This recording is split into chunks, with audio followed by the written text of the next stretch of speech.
Hey everyone, and welcome back to the EdgeVerse Techcast, your go-to spot for all things NXP software, tools, and enablement. I'm Bridgette Stone, and if you've been with us before, you know we love diving into the tools that make developers' lives easier. And I'm Kyle Dando. Today, we're very fortunate to be joined by Libor Ukropec. I will let Libor introduce himself, but in short, Libor is a guru when it comes to the security enablement tools at NXP. Today, he will update us on the new features of the SEC tool. But Libor, why don't you introduce yourself first, and then we can jump into more about the SEC tool. Hi, I'm Libor Ukropec, and as Kyle noted, I'm the software architect for the MCU Expresso secure provisioning tool, SEC for short, which is a GUI-based application provided to simplify generation and provisioning of bootable executables on NXP MCU devices. I've worked for several enablement software tools since Freescale times to NXP, and I'm lucky to call Brno in the Czech Republic home. Hello. So Libor, let's say that you're out on a walk in Brno and a neighbor asks you what you do. How would you describe the SEC tool in simple terms? That's a pretty tough question. Few times asked by my family already, so let's try it. Imagine that you have created a great product that it includes some valuable software. Now, you face a few challenges. First, you might need to manufacture it on the other side of the planet for cost, logistics, or other reasons. But you also want to protect your intellectual property.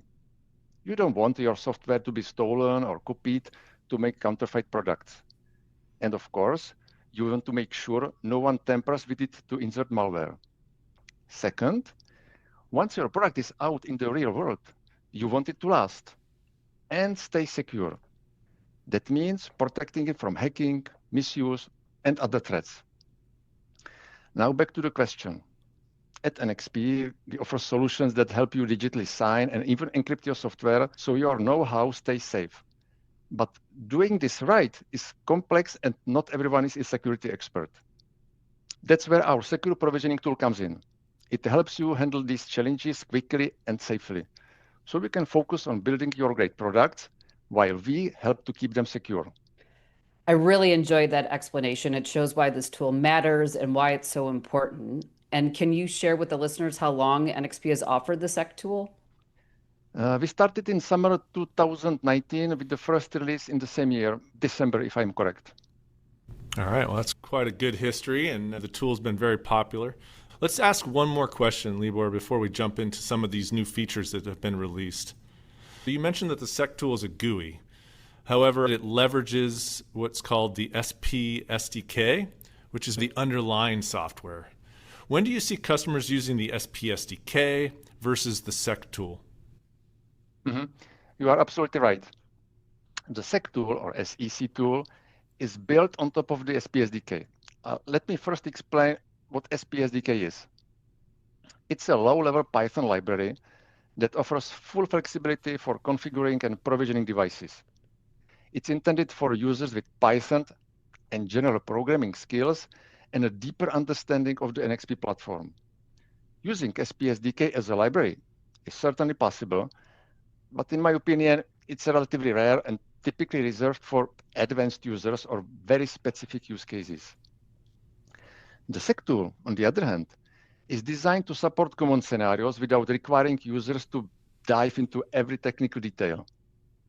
It features a graphical interface and adds value by validating user configurations, helping to ensure that there are no mistakes that could compromise security or even break the device.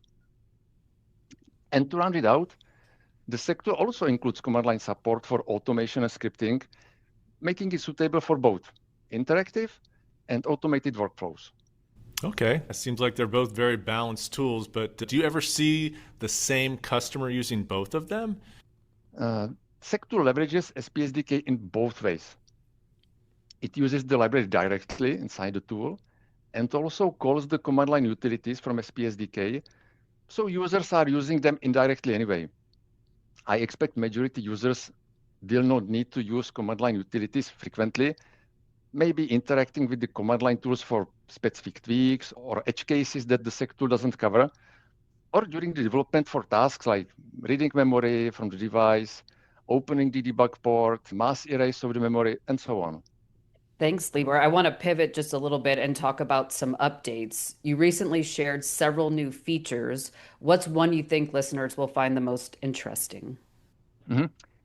I think listeners will be excited to hear that we really take customer feedback seriously, whether it comes through our community web or support channels. One update I find particularly interesting is related to the manufacturing tool, which is used in small to medium scale production environments. Based on the user feedback, we have added more detailed logging and made it easier to share those logs with the OEMs for troubleshooting. We also introduced support for custom USB identification in the mentioned tool, among other improvements, again, based on the user's feedback. That's so encouraging. It really shows that feedback from our customers shape the tool and the team is able to take that seriously and implement it.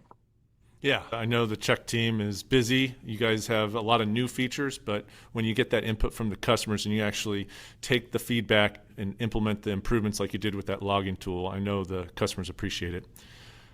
All right, that was great. Now, can you explain to the listeners more about WPC support? I had not heard of this before. I Googled it on the web that involves wireless power charging devices. I guess it's pretty important to have a well-defined standard on how to charge these devices, all the power stations that we see and all the wireless charging solutions in our home. What more can you share that makes this important, specifically the security aspect of the wireless charging? Yes, wireless charging is becoming a standard feature everywhere. For example, mobiles, wearables, and even in the modern vehicles. But it brings unique technical challenges, especially around the safety, electromagnetic compatibility, and device authentication. NXP's MWCT family of wireless charging MCUs supports the key standard from the Wireless Power Consortium, ensuring reliable and secure charging. So what did your team do specifically to help support wireless charging applications with this WPC standard? First, we added support for these MWCT MCUs like we do for other devices. What's extra is the WPC support. The Wireless Power Consortium defines the key standard, which includes support for authentication and certification. And this ensures that only verified, compliant devices can access power from certified chargers. Authentication helps prevent counterfeit devices from drawing power or causing damage, while certification guarantees interoperability and safety across different brands and products. What we did in the SEC tool is we integrated the NXP EdgeLock to Go service that provides the certification and authentication services. SEC tool is then capable to inject the required certificates into the development and production flow. Okay, all right. The SEC tool provides a user interface that enables that EdgeLock to Go feature for certification and authentication. So I have learned in my time at NXP that EdgeLock to Go is super valuable.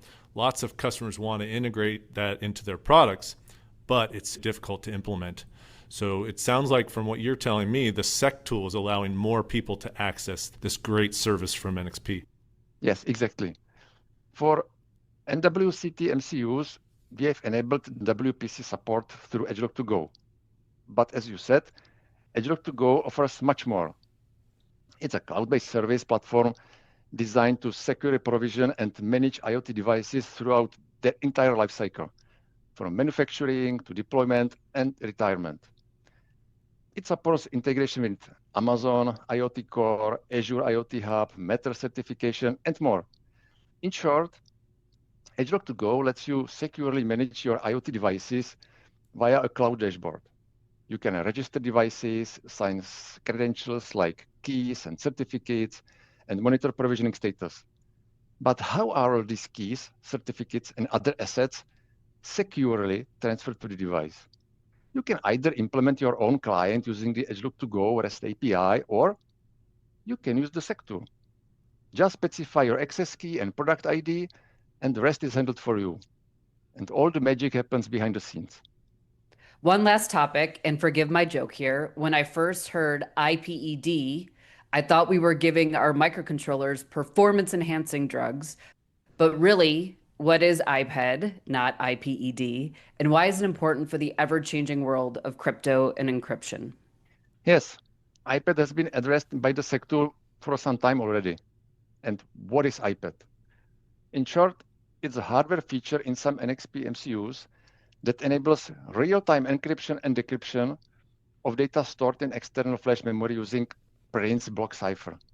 It's especially useful for protecting sensitive code or data in embedded systems, as it operates transparently and with minimal performance overhead. The 2506 update provides support for IPED on i.MX RT700 MCUs. Is it important to keep up with ever-changing world of cryptography and encryption? I would say absolutely yes. Customers need to protect their intellectual property, and it's our responsibility to provide state-of-the-art solutions. Security is constantly evolving, and we can't afford to stand still. Makes total sense to me. Protecting IP isn't optional anymore. Libor, before we wrap up, where can listeners go to try out the SEC tool from themselves? We have a marketing page where people can learn more about the SEC tool at nxp.com/mcuexpresso/secure. And there's a great video showing how developers can use the SEC tool in just 6 clicks. Great. We will make sure to put those URLs in our episode notes. All right. Libor, thank you very much. This has been a terrific update. You've helped everyone listening to understand more about the SEC tool than they ever thought was possible. In today's environment, designing a secure product is critical, and your team has developed the SEC tool to help meet this challenge. This tool has a very easy-to-use graphical user interface, and designers can now secure their IP by signing and encrypting the software images in their products. We then learned about a few valuable updates that were in the recent 2506 release of the SEC tool. You've addressed customer feedback that you've received, specifically about the manufacturing tool and increasing the logging capabilities. You've added wireless power charging device support for certification and authentication using NXP's popular EdgeLock to Go solution. And most important, the team tirelessly is working to keep the SEC tool current with the ever-changing cryptography and encryption standards. Yes, thank you so much, Libor, for being with us today and making a complex topic very approachable. Sure. It was actually more enjoyable than I thought it would be. Well, we are happy to have you and hope to get you back soon. And for our listeners, don't forget to like, subscribe, and turn on notifications so you never miss an episode. And if you got a topic you'd love for us to cover, please let us know. Until next time, keep innovating, stay safe and secure, and we'll catch you on the next EdgeVerse Techcast.